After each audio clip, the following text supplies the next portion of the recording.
मैं अपनी सफलता का श्रेय मेरे माता पिता, भाई, मेरे दोस्त और मेरे जो गुरु हैं उनको देना चाहूँगी। मैं सोशल मीडिया कम यूज़ करती हूँ। मैंने ऑनलाइन प्लेटफॉर्म पे बहुत ज़्यादा टाइम नहीं अपना लगाया क्योंकि मुझे अपनी किताबों पे भरोसा था। शायद ओवरऑल कुछ परफॉर्मेंस में कमी रही है मेरी, इस वजह से सिलेक्शन नहीं हुआ। तो जो भी कमियां थी, मैंने दोनों ही इंटरव्यू और मेंस दोनों में ही काम किया।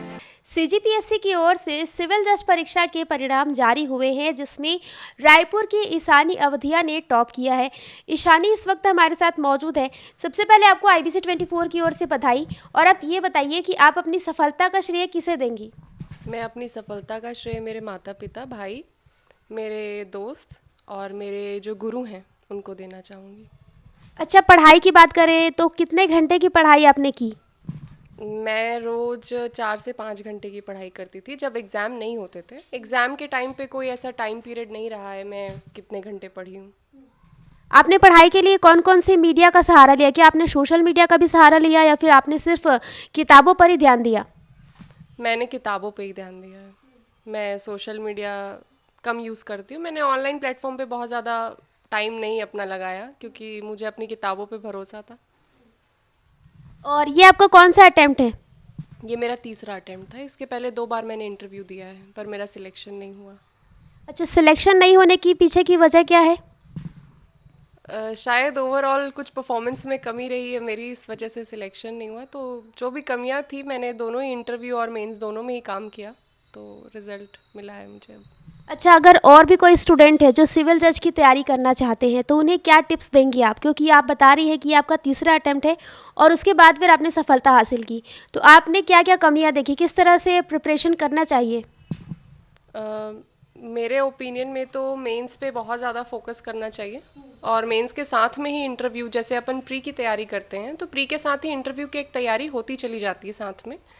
मेंस में हम ट्रांसलेशन को इग्नोर कर देते हैं, जो हमें नहीं करना चाहिए क्योंकि उसका वेटेज कम है, तो हमको लगता है कि हम उसको इग्नोर कर सकते हैं, बट ये एक बहुत बड़ा मेजर फैक्टर हो सकता है आपके सिलेक्शन के लिए।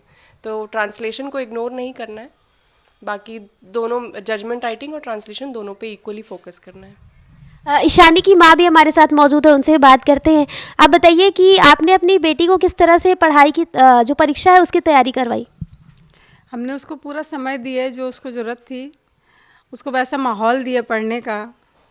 घर में हम किसी को ज़्यादा आने जाने का नहीं रहा और शांत माहौल रखे।